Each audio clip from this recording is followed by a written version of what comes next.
Rekaman CCTV, Mobilio nyasar ke rumah cantik. Sebuah rekaman CCTV memperlihatkan sebuah mobil Honda Mobilio tiba-tiba nyelodong toko pernak-pernik di kota Lubuk Linggau. Kejadian tersebut terekam pada Rabu 24 Mei 2023 sekitar pukul 9:30 waktu Indonesia bagian Barat.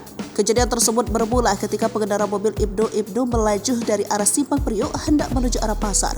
Ibnu kemudian berhenti di depan rumah cantik dan hendak ingin putar balik. Tak lama datang sepeda motor dari arah yang sama, kecepatan tinggi hendak memotong jalur. Ibnu berusaha menghindari sepeda motor yang datang tiba-tiba dari arah yang sama.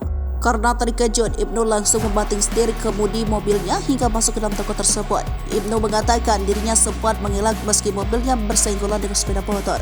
Namun meski tak ada luka serius, Ibnu mengalami luka lecet di tangan karena terkena setir mobil saat menabrak dinding. Atas kejadian itu, Ibnu sudah berkoordinasi dengan pemilik toko dan ia siap ganti rugi.